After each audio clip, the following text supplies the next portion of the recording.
ಇವತ್ತು ಕರ್ನಾಟಕ ಸರ್ಕಾರ ಹಾಗೂ ಕರ್ನಾಟಕ ಪೊಲೀಸಿನ ಹೊಸ ಕಾರ್ಯಕ್ರಮದ ಬಗ್ಗೆ ಹೇಳಕ್ಕೆ ಈ ಒಂದು ಪತ್ರಿಕಾಗೋಷ್ಠಿಯನ್ನು ಇಟ್ಟಿದ್ದೀವಿ. ಈ ಒಂದು ಕಾರ್ಯಕ್ರಮ ರಾಜ್ಯದ ಎಲ್ಲ ಜಿಲ್ಲೆಗಳಲ್ಲಿ ಹಾಗೂ ಎಲ್ಲ ಕಮಿಷನರೇಟ್ ವ್ಯಾಪ್ತಿಯಲ್ಲಿ ಇಂಥ ಕಾರ್ಯಕ್ರಮಗಳು ನಡೆಯಲಿದೆ. ಈ ಕಾರ್ಯಕ್ರಮ ಕರ್ನಾಟಕ ಸರ್ಕಾರ ರಾಜ್ಯವನ್ನ ಡ್ರಗ್ ಫ್ರೀ ಕರ್ನಾಟಕ ಅಂದ್ರೆ ಮಾದಕ ವಸ್ತು ಮುಕ್ತ ರಾಜ್ಯವನ್ನ ಏನು ಘೋಷಣೆ ಮಾಡಿತು ಅದರ ಅಡಿಯಲ್ಲಿ ಈ ಕಾರ್ಯಕ್ರಮಗಳು ನಡೆಯಲಿದೆ. ತಮ್ಮೆಲ್ಲರಿಗೂ ಗೊತ್ತಿದೆ, ಈ ಮಾದಕ ವಸ್ತುಗಳ ಬಗ್ಗೆ, ಡ್ರಗ್ಸ್ ಗಳ ಬಗ್ಗೆ ಈಗಾಗಲೇ ನಾವು ಬಹಳಷ್ಟು ಸೀರಿಯಸ್ ಆಗಿದ್ದೀವಿ, ಬಹಳ ಗಂಭೀರವಾಗಿ ಇದನ್ನ ತಗೊಂಡು ಈಗಾಗಲೇ ಪೊಲೀಸ್ ಇಲಾಖೆ ವತಿಯಿಂದ ಸಾಕಷ್ಟು ಕ್ರಮಗಳು ಆಗಿದೆ.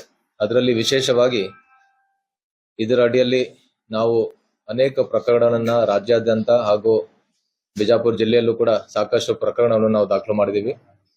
ಆ ಪ್ರಕರಣಗಳು ನಾವು ಯಾರು ಪೆಡ್ಲರ್ಸ್ ಇದ್ದಾರೆ ಅಂದ್ರೆ ಯಾರು ಡ್ರಗ್ಸ್ ಮಾರಾಟ ಮಾಡ್ತಾರೆ ಅಂತವ್ರ ಮೇಲೆ ಕೇಸ್ ಮಾಡಿದೀವಿ, ಯಾರು ಕನ್ಸ್ಯೂಮ್ ಮಾಡ್ತಾರೆ ಅಂತವ್ರ ಮೇಲೆ ಕೇಸ್ ಮಾಡಿದೀವಿ, ಯಾರು ತಮ್ಮ ಹೊಲದಲ್ಲಿ ಗಾಂಜಾನ ಬೆಳೆಸ್ತಾರೆ ಅಂತವ್ರ ಮೇಲೆ ಕೇಸ್ ಮಾಡಿದೀವಿ, ಮತ್ತೆ ಸಾಕಷ್ಟು ಪ್ರಮಾಣದಲ್ಲಿ ಗಾಂಜಾನ ಕೂಡ ನಾವು ಜಪ್ತ್ ಮಾಡಿದೀವಿ. ಅದ ವಿವರಗಳನ್ನ ನಾನು ಆಮೇಲೆ ಹೇಳ್ತೀನಿ. ಒಂದ್ ಕಡೆ ಎನ್ಫೋರ್ಸ್ಮೆಂಟ್ ಮಾಡ್ತಾ ಇದೀವಿ, ಇನ್ನೊಂದ್ ಕಡೆ ಸಾಕಷ್ಟು ಅವೇರ್ನೆಸ್ ಪ್ರೋಗ್ರಾಮ್ಸ್ ಕೂಡ ನಾವು ಎಲ್ಲ ಕಡೆ ಮಾಡಿದೀವಿ. ತಮ್ಮೆಲ್ಲರಿಗೂ ಗೊತ್ತಿದೆ, ಅನೇಕ ಶಾಲಾ ಕಾಲೇಜ್ಗಳಲ್ಲಿ ಅವೇರ್ನೆಸ್ ಪ್ರೋಗ್ರಾಮ್ ಮಾಡಿದೀವಿ. ಬೇರೆ ಬೇರೆ ಕಡೆ ಹೋಗಿ ಕೂಡ ನಾವು ಅವೇರ್ನೆಸ್ ಪ್ರೋಗ್ರಾಮ್ ಅನ್ನ ರಾಜ್ಯಾದ್ಯಂತ ನಾವು ಮಾಡಿದೀವಿ. ಸೊ ಇದನ್ನ ಮೇನ್ಲಿ ಈ ನಾವು ಕೇಸಸ್ ಹಾಕೋದು, ಅವೇರ್ನೆಸ್ ಮಾಡೋದು, ಈ ಡ್ರಗ್ಸ್ ಗೆ ಏನು ಡಿಮ್ಯಾಂಡ್ ಇದೆ ಮತ್ತೆ ಸಪ್ಲೈ ಏನಾಗುತ್ತೆ ಅದನ್ನ ಕಡಿವಾಣ ಹಾಕಕ್ಕೆ ಏನ್ ಪೆಡ್ಲರ್ಸ್ ನ ಹಿಡಿದು ಈ ಸಪ್ಲೈ ಅನ್ನ ನಿಯಂತ್ರಣ ಮಾಡೋದು, ಅವೇರ್ನೆಸ್ ಪ್ರೋಗ್ರಾಮ್ಸ್ ಅನ್ನ ಮಾಡಿ ಏನು ಡಿಮ್ಯಾಂಡ್ ಇದೆ ಸಾರ್ವಜನಿಕರಿಂದ, ವಿಶೇಷವಾಗಿ ವಿದ್ಯಾರ್ಥಿನಿಂದ ಡಿಮ್ಯಾಂಡ್ ಇದೆ ಅದನ್ನ ಕಂಟ್ರೋಲ್ ಮಾಡೋದು. ಸೊ ಈ ರೀತಿ ಸಪ್ಲೈ ಮತ್ತೆ ಡಿಮ್ಯಾಂಡ್ ಅನ್ನ ಕಂಟ್ರೋಲ್ ಮಾಡಕ್ಕೆ ನಾವು ಈಗಾಗಲೇ ಅನೇಕ ಕಾರ್ಯಕ್ರಮ ನಾವು ರೂಪಿಸಿದ್ದೀವಿ. ಇದನ್ನ ಇನ್ನೂ ಹೆಚ್ಚಿಗೆ ಕಾರ್ಯರೂಪಕ್ಕೆ ತರಕ್ಕೆ, ಇನ್ನೂ ಹೆಚ್ಚಿನ ಪರಿಣಾಮಕಾರಿಯಾಗಿ ಈ ಫೈಟ್ ಅಗೇನ್ಸ್ಟ್ ಡ್ರಗ್ಸ್ ಏನಿದೆ ಇದನ್ನ ಇನ್ನೂ ಹೆಚ್ಚಿಗೆ ಒಂದು ಪರಿಣಾಮಕಾರಿಯಾಗಿ ಆಗಕ್ಕೆ ಮತ್ತು ಅದಕ್ಕ ರಿಸಲ್ಟ್ ಇನ್ನೂ ಜಾಸ್ತಿ ಆಗೋ ಒಂದು ನಿಟ್ಟಿನಲ್ಲಿ ಕರ್ನಾಟಕ ಸರ್ಕಾರ ನಮ್ಮ ಮಾನ್ಯ ಮುಖ್ಯಮಂತ್ರಿ ಹಾಗೂ ಗೃಹ ಸಚಿವರ ನೇತೃತ್ವದಲ್ಲಿ 2 ಕಾರ್ಯಕ್ರಮವನ್ನ ನಾವು ರೂಪಿಸಿದೀವಿ. ಒಂದು ಆಪರೇಷನ್ ರೈಸ್ RISC ಮತ್ತೆ ಇನ್ನೊಂದು ಬೇಡ ಬ್ರೋ ಅಂತ ಕ್ರಮಗಳನ್ನ ನಾವು ಪ್ರಾರಂಭ ಮಾಡ್ತಾ ಇದೀವಿ ಇಡೀ ರಾಜ್ಯಾದ್ಯಂತ. ಈ ಆಪರೇಷನ್ ರೈಸ್ RISC ಇದರ ಅರ್ಥ ಒಂದು ಆರ್ ಅಂದ್ರೆ ರೆಫ್ಯೂಸ್ ಅಂದ್ರೆ ನಿರಾಕರಣೆ. ನಾವು ಸಾರ್ವಜನಿಕರಲ್ಲಿ ಯಾರ್ಯಾರು ಕನ್ಸ್ಯೂಮರ್ಸ್ ಇದ್ದಾರೆ ಅವರಿಗೆ ಒಂದು ಅವೇರ್ನೆಸ್ ಮೂಡಿ ಈ ಡ್ರಗ್ಸ್ ಅನ್ನ ತಗೊಳಕ್ಕೇನೆ ನಿರಾಕರಣೆ ಮಾಡಿದ್ರೆ ಸಾಕಷ್ಟು ಪರಿಣಾಮ ಈ ಏನು ಫೈಟ್ ಅಗೇನ್ ಡ್ರಗ್ಸ್ ಇದೆ ಅದಕ್ಕೆ ನಾವು ಮಾಡ್ಬೋದು. ಅದ್ರ ಜೊತೆಗೆ ಇನ್ಫಾರ್ಮ್ ಅಂದ್ರೆ ಮಾಹಿತಿ ನೀಡೋದು, ಮೂರನೇದು ಸಪೋರ್ಟ್ ಹಾಗೂ ಈ ಎಂಪವರ್. ಸೊ ಹಾಗಾಗಿ ರೈಸ್ ಅಂತ ಈ ಕಾರ್ಯಕ್ರಮದ ಅಡಿಯಲ್ಲಿ ಈಗಾಗಲೇ ನಾನು ಹೇಳಿದೆ, ಈ ಹಿಂದೆ ಪೊಲೀಸ್ ಇಲಾಖೆ ವತಿಯಿಂದ ಸಾಕಷ್ಟು ಕ್ರಮಗಳು ಆಗಿದೆ. ಆದ್ರೆ ಈಗ ಈ ರೈಸ್ ಏನು ನಾವು ಹೊಸ ಕಾರ್ಯಕ್ರಮ ಮಾಡ್ತಾ ಇದೀವಿ ಅದರಲ್ಲಿ ಬರೀ ಪೊಲೀಸ್ ಇಲಾಖೆ ಅಲ್ಲದೆ ಸರ್ಕಾರದ ಇನ್ನೂ ಬೇರೆ ಬೇರೆ ಇಲಾಖೆಯವರು ಕೂಡ ನಮ್ ಜೊತೆ ಕೈ ಜೋಡಿಸ್ತಾರೆ. ಶಿಕ್ಷಣ ಇಲಾಖೆ ಇರ್ಬೋದು, ರೆವಿನ್ಯೂ ಇಲಾಖೆ ಇರ್ಬೋದು, ಮತ್ತೆ ಇನ್ನು ಇನ್ನಿತರ ಬೇರೆ ಬೇರೆ ಇಲಾಖೆಯವರು ಒಂದು ಸಹಕಾರದಿಂದ ನಾವು ಈ ಕ್ರಮಗಳನ್ನ ಕೈಗೊಳ್ತೀವಿ. ಅದಲ್ಲದೆ NGOs, ಪೋಷಕರು, ಸಾರ್ವಜನಿಕರು, ಈ ರೀತಿ ಎಲ್ಲ ಸ್ಟೇಕ್ ಹೋಲ್ಡರ್ಸ್ ಏನಿದ್ದಾರೆ ಎಲ್ಲರೂ ಕೂಡ ಕೈ ಜೋಡಿಸಿ ಈ ಫೈಟ್ ಅಗೇನ್ಸ್ಟ್ ಡ್ರಗ್ಸ್ ಏನಿದೆ ಅದನ್ನ ಪರಿಣಾಮಕಾರಿಯಾಗಿ ನಾವು ನಿಯಂತ್ರಣ ಮಾಡಕ್ಕೆ ಇವರೆಲ್ಲರೂ ಒಂದು ಸಹಯೋಗದಿಂದ ಪೊಲೀಸ್ ಇಲಾಖೆ, ಕಂದಾಯ, ಸಾರಿಗೆ, ಉನ್ನತ ಶಿಕ್ಷಣ, ವೈದ್ಯಕೀಯ ಶಿಕ್ಷಣ, ಆರೋಗ್ಯ ಮತ್ತೆ ಔಷಧ ನಿಯಂತ್ರಣ ಇಲಾಖೆ, ಸೊ ಈ ರೀತಿ ವಿವಿಧ ಇಲಾಖೆಯವರದ್ದು ಒಂದು ಸಹಕಾರದಿಂದ ನಾವು ಈ ಆಪರೇಷನ್ ರೈಸ್ ಅನ್ನ ನಾವು ಕಾರ್ಯರೂಪಕ್ಕೆ ತರ್ತೀವಿ. ಅದಲ್ಲದೆ ಈಗಾಗಲೇ ಕರ್ನಾಟಕ ಸರ್ಕಾರ ಕೆಲವೊಂದು ಮಹತ್ವದ ಹೆಜ್ಜೆಗಳು ಹಾಗೂ ನಿರ್ಧಾರಗಳನ್ನು ಕೂಡ ತಗೊಂಡಿದೆ. ಅದರಲ್ಲಿ ANTF ಅಂದ್ರೆ ಆಂಟಿ ನಾರ್ಕೋಟಿಕ್ಸ್ ಟಾಸ್ಕ್ ಫೋರ್ಸ್ ಇದನ್ನ ಸ್ಥಾಪನೆ ಈಗಾಗಲೇ ಮಾಡಲಾಗಿದೆ. ಅದರ ಅಡಿಯಲ್ಲೂ ಕೂಡ ಸಾಕಷ್ಟು ಕೆಲಸಗಳು ಆಗ್ತಾ ಇದೆ. ಅದಲ್ಲದೆ ನಾವು ಒಂದ್ಸಲ ಪ್ರಕರಣ ದಾಖಲಾದ್ಮೇಲೆ ಅದು ನ್ಯಾಯಾಲಯದಲ್ಲಿ ಶೀಘ್ರದಲ್ಲಿ ನಾವು ವರದಿ ಕೊಟ್ಟು ಬೇಗ ಚಾರ್ಜ್ ಶೀಟ್ ಮಾಡಿ ಟ್ರಯಲ್ ಕೂಡ ಬೇಗ ಮುಗಿದು ಆರೋಪಿಗಳಿಗೆ ಶಿಕ್ಷೆ ಆಗುವಂತ ಕ್ರಮಗಳನ್ನು ಕೂಡ ನಾವು ತಗೊಳ್ತಾ ಇದೀವಿ. ಅದರಲ್ಲಿ ಒಂದು ವಿಶೇಷವಾಗಿ ಅನೇಕ ಸಲ ನಾವು ಚಾರ್ಜ್ ಶೀಟ್ ಮಾಡಕ್ಕೆ ಕೆಲವೊಂದು ಟೆಕ್ನಿಕಲ್ ರಿಪೋರ್ಟ್ಸ್ ಆಗಿರ್ಬೋದು, FSL ರಿಪೋರ್ಟ್ಸ್ ಬರೋದು ತಡ ಆಗಿರುತ್ತಾರೆ. ಹಾಗಾಗಿ FSLಗೂ ಕೂಡ ಅದನ್ನು ಸ್ಟ್ರೆಂಥನ್ ಮಾಡಿ ಈ ಏನೇನು FSL ರಿಪೋರ್ಟ್ಸ್ ಇದೆ ಅದನ್ನು ಕೂಡ ಬೇಗ ಬಂದು ನಾವು ಚಾರ್ಜ್ ಶೀಟ್ ಬೇಗ ಮಾಡುವಂತ ಕೂಡ ವ್ಯವಸ್ಥೆನೂ ಕೂಡ ಈ ಆಪರೇಷನ್ ರೈಸ್ ಅಡಿಯಲ್ಲಿ ಇಂಥ ಕ್ರಮಗಳನ್ನು ನಾವು ತಗೊಳ್ತಾ ಇದೀವಿ.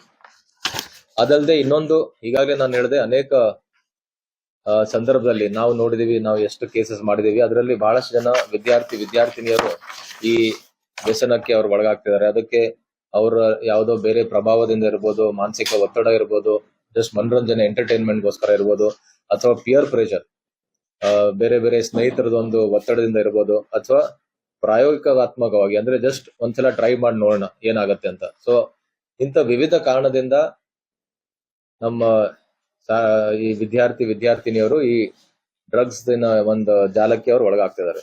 ಸೊ ಹಾಗಾಗಿ ಅವೇರ್ನೆಸ್ ನಾವು ಯುವಕರಲ್ಲಿ ನಾವು ಮೂಡಿಸ್ಬೇಕಾಗತ್ತೆ. ಅದು ನಾವು ಸಭೆ ಸಮಾರಂಭವನ್ನು ನಾವು ಮಾಡಿ ಹೇಳ್ತಾ ಇದೀವಿ. ಆದ್ರೆ ಈಗ ಈ ಬೇಡ ಬ್ರೋ ಅಂತ ಏನು ಕಾರ್ಯಕ್ರಮ ಇದೆ ಅದರಲ್ಲಿ ನಾವು ಈ ಸೋಷಿಯಲ್ ಮೀಡಿಯಾ ಮೂಲಕ ಬೇರೆ ಬೇರೆ ವಿವಿಧ ಪೋಸ್ಟರ್ಸ್, ಶಾರ್ಟ್ ಫಿಲ್ಮ್ಸ್, ಅದ್ರ ಮೂಲಕ ನಾವು ಅವರಿಗೆ ಅರ್ಥ ಆಗೋ ಹಾಗೆ, ಅವರಿಗೆ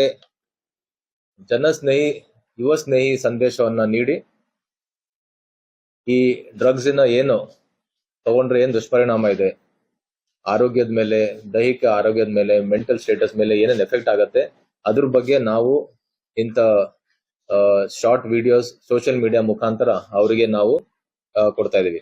ಮತ್ತೆ ಈ ವಿಡಿಯೋಸ್ ಇಂದ ಅವರು ತಮ್ಮ ಇಂಥ ಚಟುವಟಿಕೆಗಳಿಗೆ ಅಥವಾ ಇಂಥ ಡ್ರಗ್ಸಿಗೆ ಒಳಗಾಗದೆ ಅವ್ರು ಬೇರೆ ಬೇರೆ ರೀತಿಯಿಂದ ಕ್ರೀಡೆಗಳಲ್ಲಿ, ಶಿಕ್ಷಣದಲ್ಲಿ, ಆರೋಗ್ಯಕರ ಆಕ್ಟಿವಿಟೀಸ್ ಅಲ್ಲಿ ಅವ್ರು ಇನ್ವಾಲ್ವ್ ಆಗಿ ಅವ್ರು ತಮ್ಮ ಜೀವನದಾನ ಸುಧಾರಿಸ್ಕೊಂಡು ಹೋಗೋ ನಿಟ್ಟಿನಲ್ಲಿ ಇಂಥ ಒಂದು ಕಾರ್ಯಕ್ರಮ ರೂಪಿಸಲಾಗಿದೆ.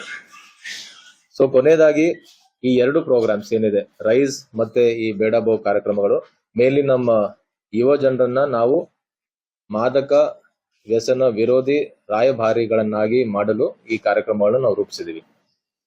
ಸೊ ಈವರೆಗೆ ಏನ್ ಪೊಲೀಸ್ ಇಲಾಖೆಯಿಂದ ಅನೇಕ ಕಾರ್ಯಗಳು ಆಗ್ತಾ ಇತ್ತು, ಈಗ ಬೇರೆ ಬೇರೆ ಇಲಾಖೆ, ಬೇರೆ ಬೇರೆ ಸಂಘ ಸಂಸ್ಥೆಯವ್ರ ಜೊತೆ ಸೇರಿ ಈ ಕಾರ್ಯಕ್ರಮಗಳನ್ನ ಮಾಡಿ ಇದ್ರದ್ದು ಈ ಡ್ರಗ್ಸ್ ಮೂಲ ಏನಿದೆ, ಯಾಕೆ ಇದು ಇಷ್ಟೊಂದು ನಾವು ಕೇಸಸ್ ಹಾಕಿದ್ರು, ಯಾಕೆ ಇನ್ನೂ ಆಗ್ತಾ ಇದೆ, ಅದ್ರ ಬಗ್ಗೆ ಎಲ್ಲ ನಾವು ತಿಳ್ಕೊಂಡು ಅದ್ರ ಮೇಲೆ ಕ್ರಮ ಕೈಗೊಳ್ತೀವಿ.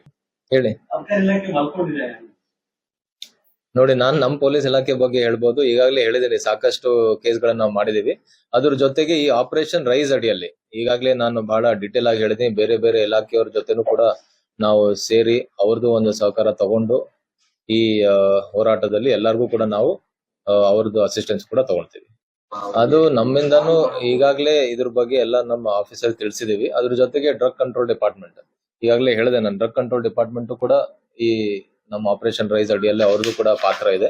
ಸೊ ಅವ್ರ ಜೊತೆನೂ ಈಗ ಮುಂಬರುವ ದಿನಗಳಲ್ಲಿ ಅವ್ರ ಜೊತೆನೂ ಮೀಟಿಂಗ್ ಅನ್ನ ಮಾಡಿ ಓವರ್ ದ ಕೌಂಟರ್ ಏನೇನ್ ಈ ರೀತಿ ಸೇಲ್ ಆಗ್ತದೆ ಅದನ್ನು ಕೂಡ ಕಂಟ್ರೋಲ್ ಮಾಡಕ್ಕೆ ಕ್ರಮ ಕೈಗೊಳ್ತೀವಿ. ನನ್ನ ದಸ್ತಗಿರಿ ಮಾಡಿರೋದು ಈ 5 ಜಿಲ್ಲೆಗಳಲ್ಲಿ ಬಿಜಾಪುರ ಜಿಲ್ಲೆನೇ ಪ್ರಥಮ ಸ್ಥಾನದಲ್ಲಿದೆ.